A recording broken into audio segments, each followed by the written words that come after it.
بسم اللہ الرحمن الرحیم، السلام علیکم ورحمۃ اللہ وبرکاتہ۔ نحو کلاس میں ہم آج سورہ اخلاص کی مشق کریں گے۔ مشق کا مطلب جیسے میں نے پہلے دو صورتیں آپ کو کروائی تھی کہ بھئی ایک ایک لفظ پہ جو اعراب لگا ہوا ہے، قرآن کریم میں تو لگا ہوا ہے نا، پھر ہم دوسری کتابوں کی طرف جائیں گے جس میں لگا نہیں ہوا۔ تو قرآن کریم میں جو اعراب لگا ہوا ہے وہ کس لفظ پر کس وجہ سے ہے۔ تو جیسے شروع کرتے ہیں قل، تو یہ فعل امر ہے، ٹھیک ہے، اس کے آخر میں جزم آ رہا ہے، اور جو ہے اس میں اصل میں کیا تھا، اقول تھا، تو واو کی حرکت نقل کر کے ماقبل کو دی، اب دو ساکن ہونے کی وجہ سے ایک کو کیا کر دیا، حذف کر دیا۔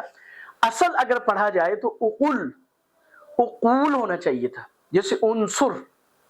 بہرحال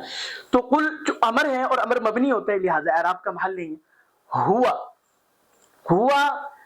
مبنی ہے، اسم ہے، کیونکہ اس میں ضمیر ہے، اور اس میں غیر متمکن کی جو 8 قسمیں ان میں سے ایک اس میں ضمیر بھی ہے،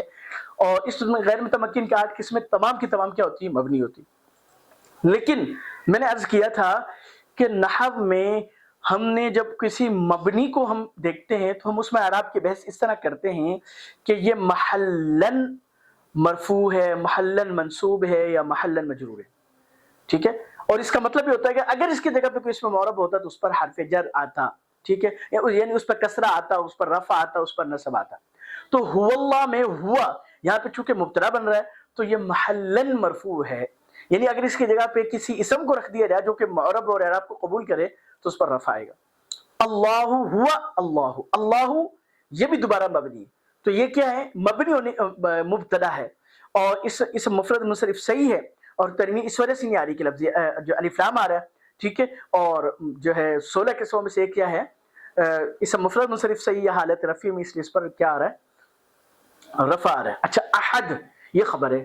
ٹھیک ہے، اور احدن اسم ہے تنوین ہونے کی وجہ سے۔ اچھا اور مفرد ہے، منصرف ہے، صحیح ہے، لہذا یہ بھی 16 قسموں میں سے اسم مفرد منصرف صحیح ہوگا۔ کون سی حالت میں، حالت رفیع میں، کیوں،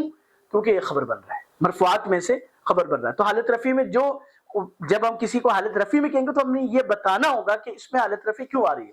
اچھا اللہ الصمد، دوبارہ لفظ اللہ یہ الگ جملہ ہے، الگ آیت ہے، لہذا یہ دوبارہ اسم شروع میں آ رہا ہے تو مبتدا بن رہا ہے، اس کے میں نے پہلے بات عرض کر دی۔ اور چونکہ حالت رفیع میں کیونکہ مبتدا ہے مرفوعات میں سے، لہذا اس پر جو ہے رفع آ رہا ہے۔ اچھا اور رفع بالحرکت ہے، بالحرف نہیں ہے۔ الصمد یہ بھی خبر کی جگہ پہ ہے، لہذا 16 قسموں میں سے اسم مفرد منصرف صحیح ہوا، حالت رفیع میں ہوا کیونکہ خبر ہے، لہذا اس پر کیا آ رہا ہے، رفع آ رہا ہے، اور تنوین الف لام آنے کی وجہ سے نہیں آ رہی۔ لم یلد،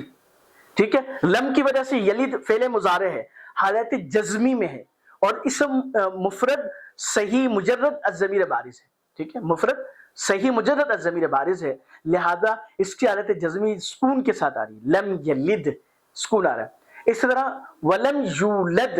ٹھیک ہے، یہ بھی کیا ہے، حالت جزمی میں یولد، کیوں، حرف جزم شروع میں ہے، حروف جازمہ میں سے لم شروع میں ہے، اور حالت جزمی میں ہے، اور اسم مفرد صحیح مجرد الضمیر بارز یعنی پہلی قسم ہے، تو جزم کس کے ساتھ آئے گا، سکون کے ساتھ آئے گا۔ ولم یکن لہ کفوا احد،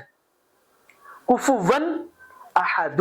ٹھیک ہے، کفوا پر نصب کس وجہ سے آ رہا ہے کہ جو ہے مطلب اس